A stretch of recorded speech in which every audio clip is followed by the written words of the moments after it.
Merci de nous rejoindre sur ce plateau spécial avec un artiste spécial. C'est bien Van Cruz qui baigne dans l'univers pictural depuis 1999, soit une trentaine d'années par là. Et ici à Pefako, hôtel Maya Maya, nous venons justement à la rencontre de cet artiste particulier qui est également dans la sculpture. Mais ici, il s'agit de son exposition dénommée Masque en mode urbain. Il est dans un élan contemporain. Et justement, avec lui, nous parlons de cette exposition qui met en avant une cinquantaine d'œuvres, les masques en mode urbain. Ici avec Van Cruz, bienvenue sur ce plateau de Vox Culture. Merci. C'est un plaisir de vous avoir. Il est partagé. Bien avant cette tribune avec Van Cruz, nous suivons des jeunes, des voix retentissantes qui plaident pour la préservation de la nature, mais dans un élan politique. Il s'agit bien du Club Slam.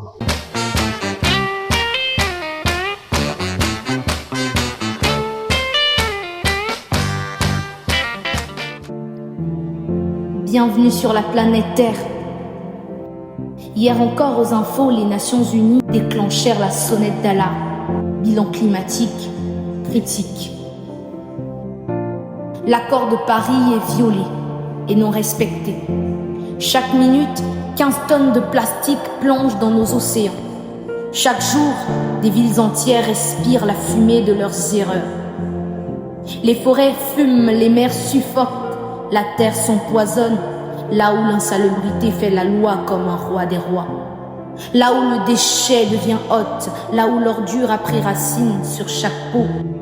De New Delhi à Dakar, de Paris à Kinshasa, les rues comptent et racontent que les bacs ont colonisé les avenues d'une odeur atomique. Les déchets et sachets continuent de traumatiser les caniveaux. Ah, changeant de mentalité. Pontons la belle, désormais pontons la poubelle. Brasa la verte, non, brasa la rebelle. Cependant, ce n'est pas qu'ici, c'est dans l'entièreté du globe, de Lagos à Tokyo, de Marseille à Lima. Partout autour, la pollution est réelle. La saleté a pris racine dans nos esprits et nos trottoirs. Ah, changeant de mentalité. Ce n'est pas la poubelle qui fait le citoyen, mais c'est le citoyen qui fait la poubelle. Nous sommes les gardiens de ce sol, de ces terres, de ces eaux et de ce feu sacré. Mais il faut d'abord nettoyer nos cœurs, pas juste nos pierres. Prière, changeant de mentalité. Arrêtons de gîter, arrêtons de pester. Prenons soin de notre terre, de notre cité. Car quand tu souilles le sol, c'est ton pauvre cœur que tu blesses. Quand tu pilles sur le mur, c'est ta dignité que tu rabaisses. Changeant de mentalité. Ne cherchons pas toujours à accuser nos états. Voyons plutôt l'état de notre être. Le coupable bien souvent se reflète dans le miroir que tu croises. L'hygiène n'est pas un luxe, mais une nécessité. Et la dignité, elle commence par la propreté. Que chacun prenne ses responsabilités. Le Congo est une perle rare que chacun doit défendre. Et l'on doit construire. Et si l'on doit construire, c'est maintenant. Aimons, réparons, respectons, changeons de mentalité.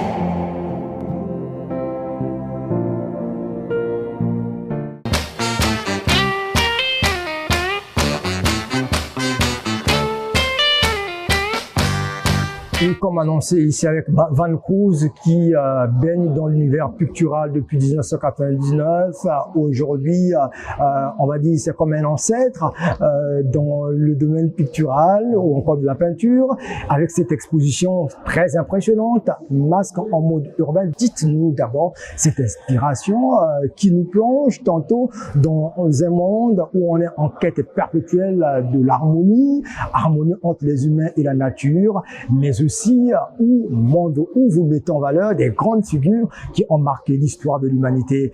C'est quoi cette inspiration alors? C'est d'abord une exposition que j'ai titrée Urban Mask Mode. Masque en mode urbain, comme vous l'avez signifié tantôt.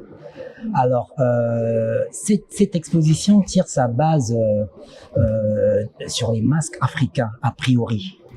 Donc, je me suis d'abord inspiré des masques authentiques, traditionnels africains. Mais, sauf que dans cette démarche, j'ai voulu apporter une connotation en me basant sur des tendances et des styles très actuels. Okay. Donc, parce que pour vous, les masques en Afrique symbolisent un peu le mystère, ça symbolise un peu la sorcellerie ou bien comment?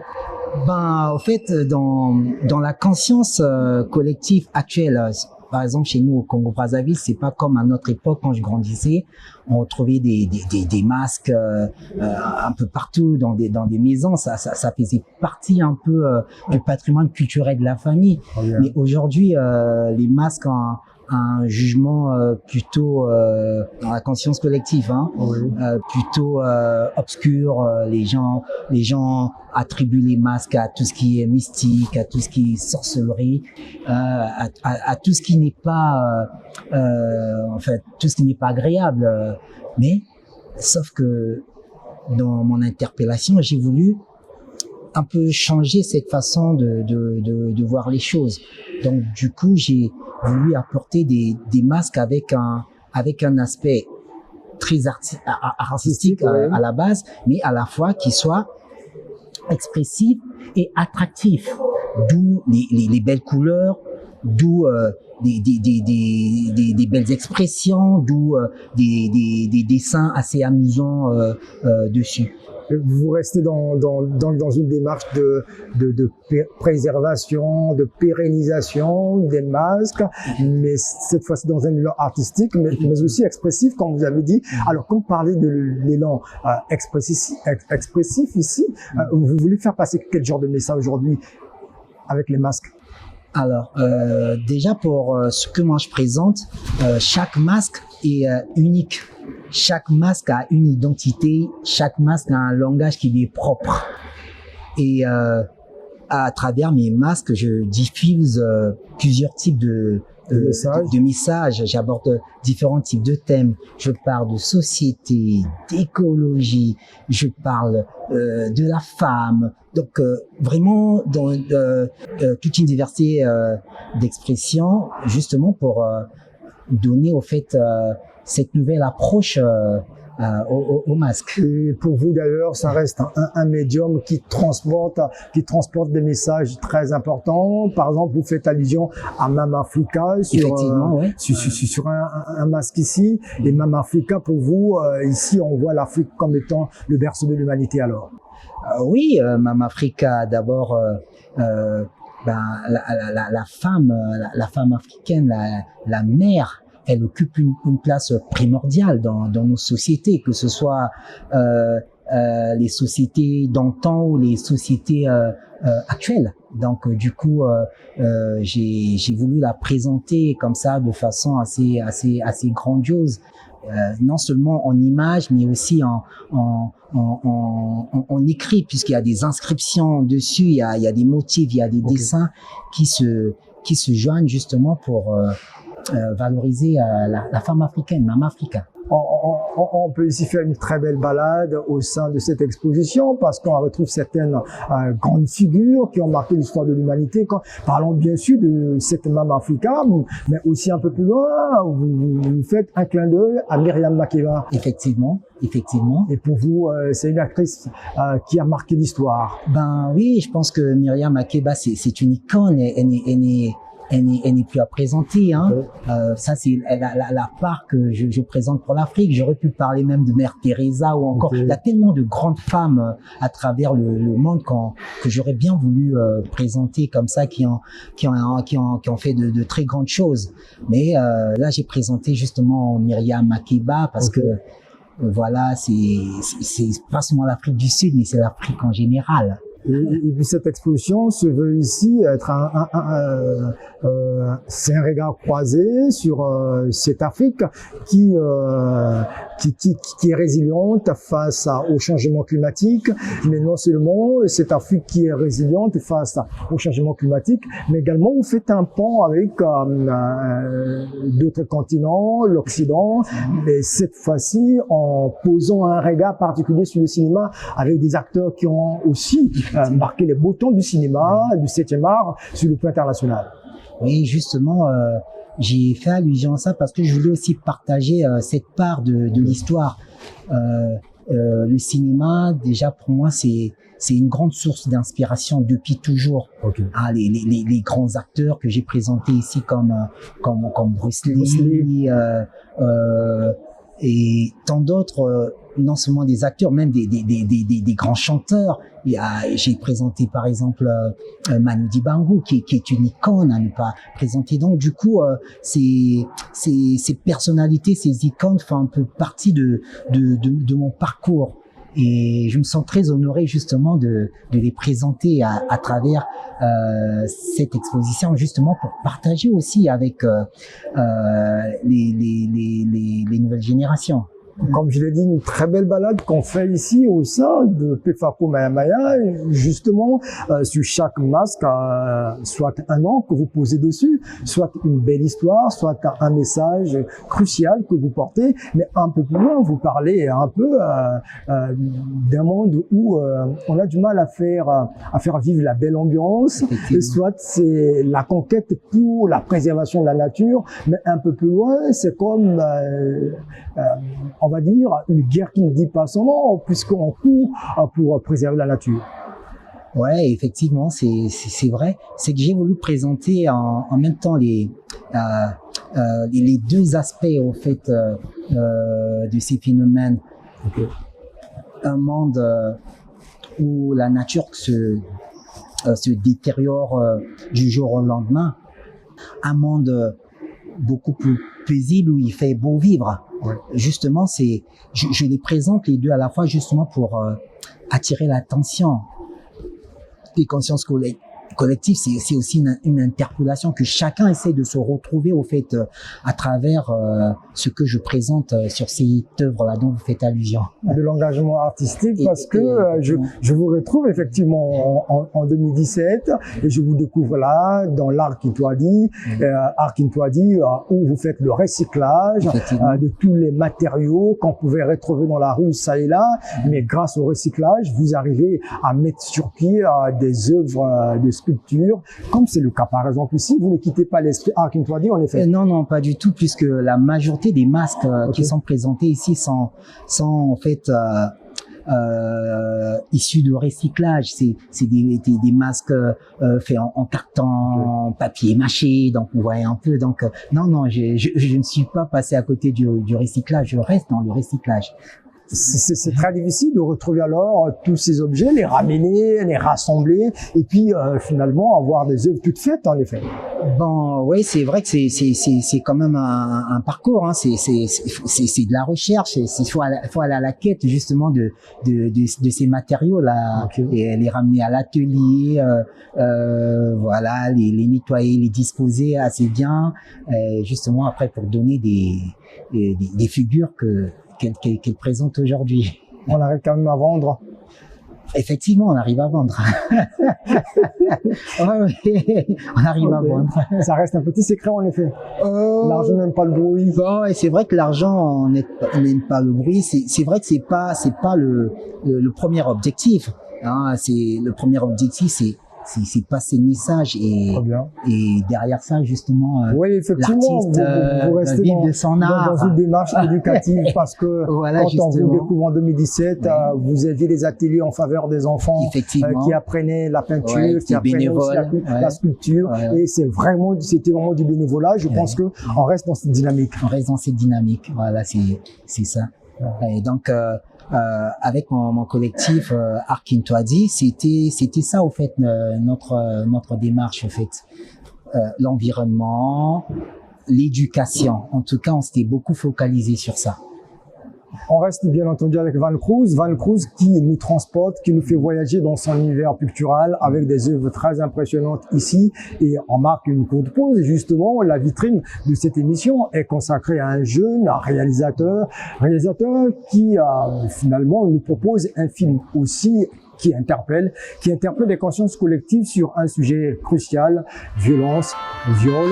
Il s'agit de l'amertume qui est douce, on ne sait pas comment, mais regardez ce jeune qui vous parle de son parcours, mais aussi de ce court-métrage.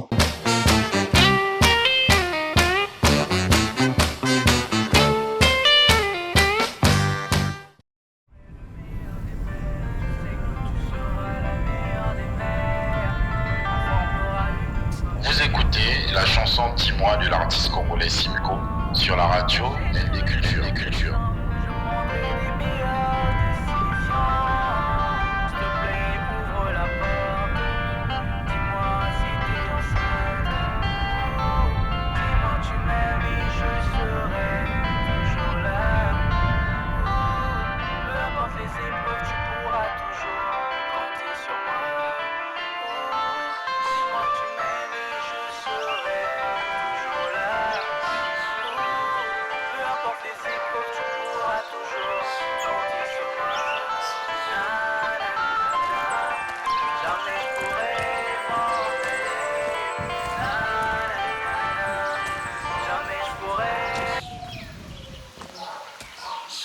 Excusez-moi, j'ai vraiment une envie pressante aujourd'hui.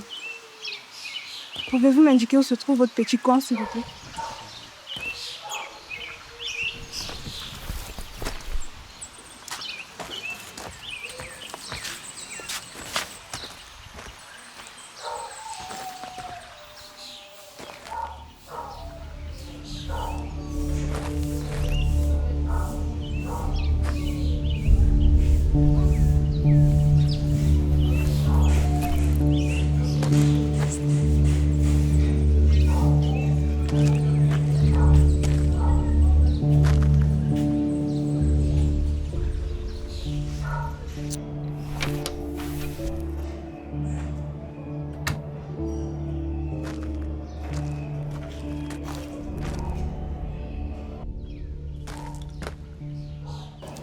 Merci beaucoup. Je ne sais vraiment comment vous remercier.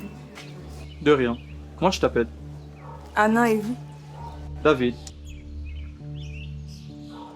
Tu devrais te laver les mains. L'endroit est un peu installé. Viens, je te donne de quoi le faire.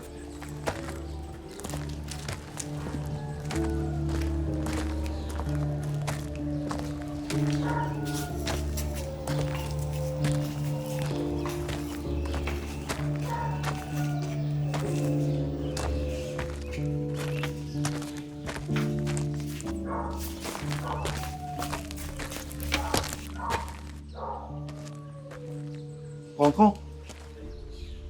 Non. Je ne veux pas vous déranger pour une si petite chose.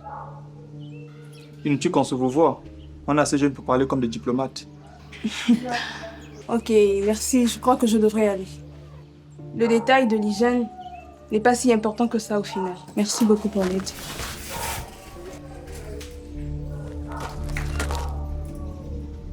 Tu es tellement belle. Je crois que je dois partir. On peut se partager nos contacts et on se revoit une prochaine. Tu es trop belle.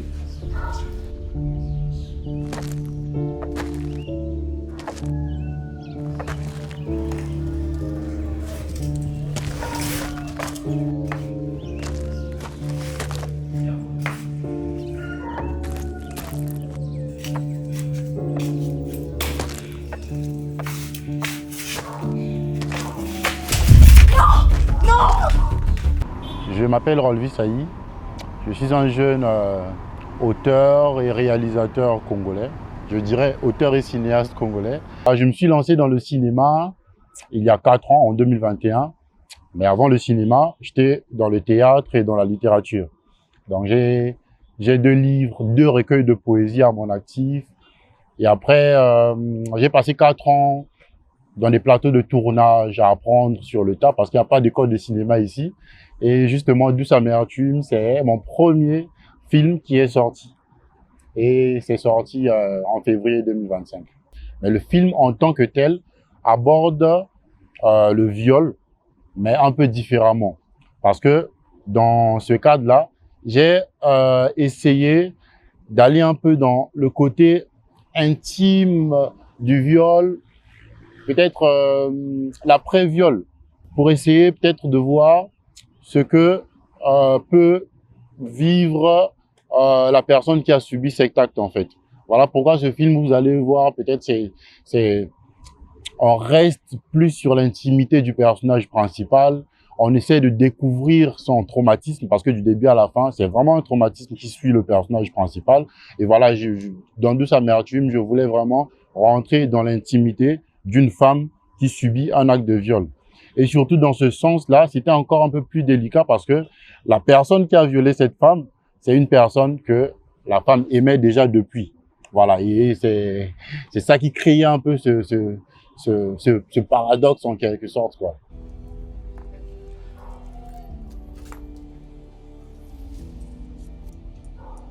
Mais un mal reste un mal. Et ça ne changera jamais. Après moi, ça sera peut-être une autre fille.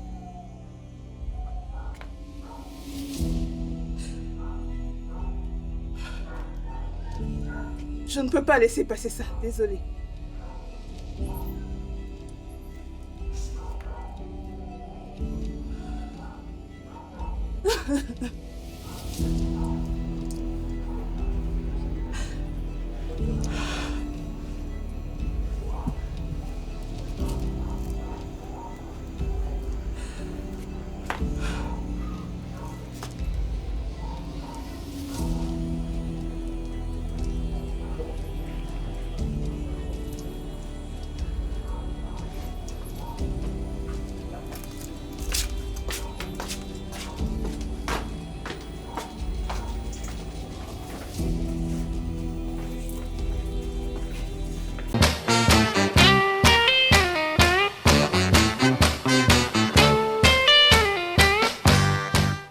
Avec Van Cruz où on faisait une très belle exploration, on va dire comme ça, une très belle découverte de ses œuvres ici à Pefaco, Hôtel Maya Maya, puisque l'exposition se poursuit jusqu'au 1er décembre. 1er décembre. Alors, et on se rend compte que Van Cruz fait du recyclage, comme on l'a dit tout à l'heure d'ailleurs. Recycler pour vous, ça reste une meilleure option pour que nos villes soient propres.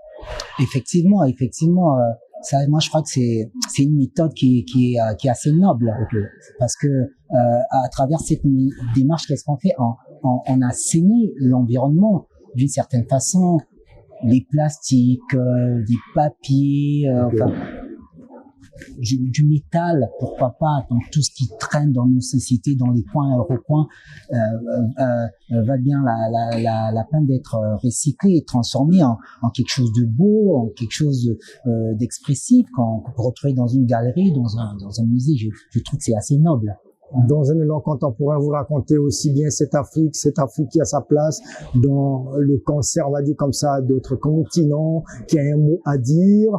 Et quelle est la place aujourd'hui de la tradition africaine quand on parle de la culture sur le plan international? Alors, est-ce que ça nous renvoie toujours au mystère, l'Afrique des mystères, des éternels mystères, l'Afrique où on a toujours peur de nos traditions? Oui, mais je pense qu'il y a eu un problème de transmission en fait, à travers les générations. Pour nous autres, les parents nous ont légué certains, comment je peux dire, certaines coutumes ou certaines manières de vivre. Pour moi, personnellement, ça reste un aspect culturel. Et de nos jours, je trouve que il y a eu comme un break à ce niveau avec les générations actuelles, au fait. S'il faut parler de tradition, bien sûr. Je crois que il y a encore un effort à faire à ce niveau-là, parce que tout ce qui est de nos traditions, c'est pas forcément des choses sombres, des choses, je sais pas comment je peux les exprimer. Dans nos traditions, il y a beaucoup de beauté, il y a beaucoup de faits qui peuvent vous pousser à grandir d'une certaine manière, que ce soit dans la culture, dans d'autres domaines de la vie.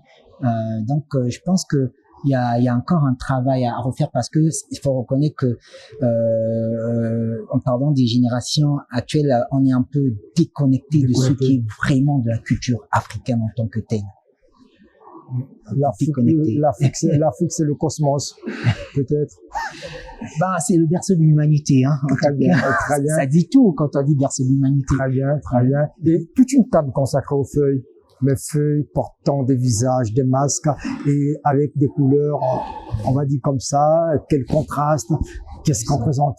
Alors, mais tout en restant toujours dans les masques, au fait, c'est comme je vous ai dit que j'ai avec les masques, j'ai abordé différents types de thèmes.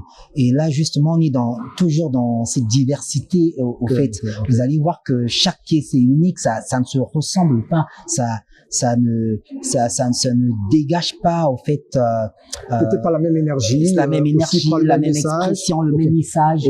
Voilà. Donc, c'est chaque masque est vraiment spécifique, si je peux dire ça. On peut dire qu'à travers cette exposition, vous consignez toute une histoire, l'histoire de l'humanité, mais qui part de l'Afrique, et on n'exclut pas d'autres continents. Et effectivement, parce que si vous faites le parcours de ce que j'ai exposé, vous allez vous rendre compte que oui, j'ai beaucoup parlé de l'Afrique, mais vous allez retrouver le reste du monde aussi. Je me suis pas focalisé seulement sur notre continent ou sur notre identité. Non, j'ai traversé les frontières. Voilà. Merci beaucoup Van Cruz. On recevait Van Cruz, qui nous recevait d'ailleurs ici, permettez de dire les choses ainsi, dans son exposition qui est dénommée Masque en mode urbain. Et justement, il nous plonge dans cette Afrique, mais bien au-delà de l'Afrique aussi. Il présente des masques. Il présente chaque masque avec une histoire particulière, avec un message particulier. Et Van Cruz est dans l'univers pictural depuis 1999. Et c'était donc un plaisir de l'avoir sur ce plateau. Il nous partage sa passion, son émotion, son énergie, et pour cette Afrique, l'Afrique qu'il veut résiliente. C'était un plaisir. Merci à vous de nous avoir suivis. À très bientôt bon sur le programme sur Vox, le Congo vu de l'intérieur. Prenez bien soin de vous. Merci beaucoup. Merci, très cher. C'est bon.